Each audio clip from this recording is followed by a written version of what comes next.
l'impression que Jésus parle du centre de soins ici, avec tout le monde qui arrive dans tous les sens. Voilà. En tout cas, ouais, il a une belle actualité cet évangile pour vous. Et en quelques lignes, je trouve que cet évangile fait le compte-rendu de cette journée de Jésus à Capharnaüm. J'ai comme l'impression que sa journée ressemble à celle d'un évêque. Ouais, il va ici, il va là, il repart. Le matin, il est à la synagogue, puis dans la maison de ses amis, il guérit même une belle-mère, vous vous rendez compte? Il guérit la belle-mère de Pierre, puis enfin au coucher du soleil, quand le sabbat est terminé, on lui amène les malades et les infirmes, comme ici. La ville entière se presse à la porte, il guérit toutes sortes de mal, il chasse aussi les esprits mauvais. Puis dans la nuit, on le retrouvera en prière, il décidera de repartir dans les villages voisins, enfin, la fameuse journée, on aurait pu mettre ça comme titre de l'évangile d'aujourd'hui. Et voilà qu'en lisant ce passage d'évangile, en préparant hier soir, en rentrant de début de la visite pastorale que j'ai commencé dans l'Herblé de Cormeilles, la première question, je crois, à se poser, mais qu'est-ce que ce récit nous dit de Jésus? Donc, m'est revenu à l'esprit que j'ai été à Rome 7-8 fois depuis le mois de juin. Donc il m'est revenu, même si je n'ai pas eu le temps d'aller à la chapelle Sixtine, je la voyais de l'extérieur, dans les rendez-vous multiples que j'ai eus au Saint-Siège. Voilà, je vais en dire un mot tout à l'heure. Vous connaissez la magnifique fresque de Michel-Ange, si vous l'avez déjà vue, et si vous ne l'avez pas vue, vous l'avez vue en photo. On y voit Dieu qui tend la main vers l'homme, qui tend aussi la sienne, vous connaissez. Et entre les deux index, il y a un espace. C'est-à-dire qu'il demeure une distance entre Dieu et l'homme. Et voilà qu'en contemplant Jésus dans l'Évangile, nous comprenons qu'il n'y a plus de distance entre Dieu et l'homme. Il n'y a plus cette distance entre les deux index. Il est vraiment, Jésus, cette main que Dieu nous tend. Alors, il a pris la main de la belle-mère de Pierre, et la fièvre la quitte. Il a pris la main du paralytique, lève-toi et marche. Il a tendu la main aux exclus, aux méprisés. Il a serré la main des publicains et des pécheurs avant de s'asseoir à leur table. Grand scandale des autres. Il a posé la main sur le lépreux réputé intouchable, qui est pire que le Covid. Et sa résurrection est l'ultime main tendue de Dieu pour que tout homme ait la vie. Je raconterai aussi une histoire sur les prisonniers et les martyrs. Mais sinon, mon novelle va être trop long. Et alors, je trouve qu'en lisant l'Évangile, on apprend qui est Jésus. Finalement, il est la main que Dieu nous tend. On pourrait résumer comme ça.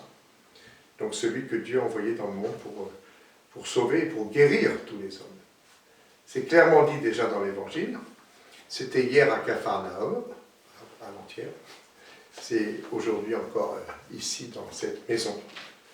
Voilà qu'aux habitants de Capharnaüm qui voulaient le retenir, Jésus répond, allons ailleurs dans les villages voisins, afin que là aussi je proclame l'Évangile.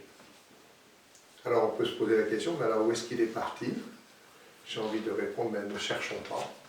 Ne cherchons pas, il n'a pas cessé de marcher, de parcourir la Galilée depuis des siècles, je veux dire toutes les Galilées du monde. Il est arrivé jusqu'à nous. Hier, c'était toute la ville de Capharnaüm qui se pressait dans sa maison. Aujourd'hui, c'est vous qui êtes là, dans cette maison, puis dans la maison de deuil. Vous et puis tous ceux que vous rendez présents par votre affection, par votre prière, par vos soins. Je pense à ceux qui se font soigner, mais je pense aussi aux amis, aux voisins du quartier, aux personnes que vous accompagnez. J'imagine qu'il y a plein de visages, quand je parle, qui viennent dans votre cœur et presque sur vos lèvres. Et qui Jésus y a-t-il trouvé? Où sont les boiteux, les lépreux, les malades? On n'a pas cherché non plus. La liste dans l'Évangile, je trouve, ne désigne pas juste les autres. C'est vous, c'est moi. Si nous le reconnaissons, nous sommes là pour qu'il nous guérisse, chacune d'entre nous. Et ce matin, enfin, c'est au milieu de journée, nous prenons la main que Dieu nous tend pour qu'il nous relève et pour qu'il nous guérisse. Je termine en relisant ces versets que nous avons entendus tout à l'heure. Jésus s'approcha du lit de la belle-mère de Pierre, la saisit par la main et la fit se lever. C'est d'ailleurs dans le texte d'évangile, mais vous le savez comme moi, c'est le même verbe pour dire la résurrection. Assister et se lever, c'est le même verbe en grec. La fièvre la quitta et elle les servait. Tout d'un coup, voilà, à peine guérie, la voilà à servir. Et si nous sommes guéris, c'est aussi pour servir.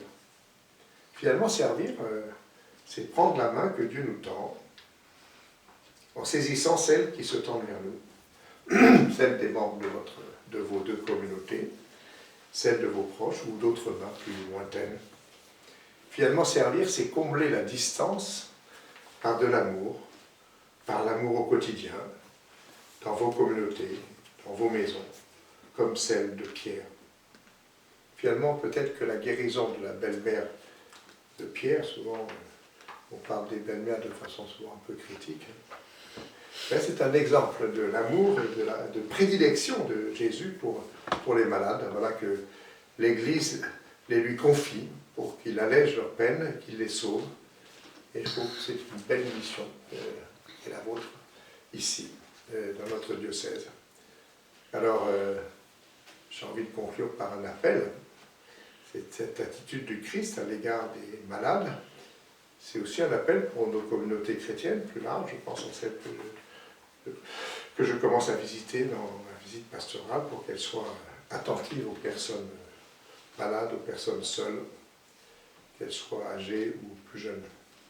Finalement, c'est un appel pour nous à être comme des témoins, des porteurs, porteuses de l'amour du Christ pour les frères, à en prendre soin et à en vivre en communion avec eux. Voilà ce que cet évangile, qui est finalement assez dense, a provoqué comme méditation chez moi et que je vous partage. Amen. Merci.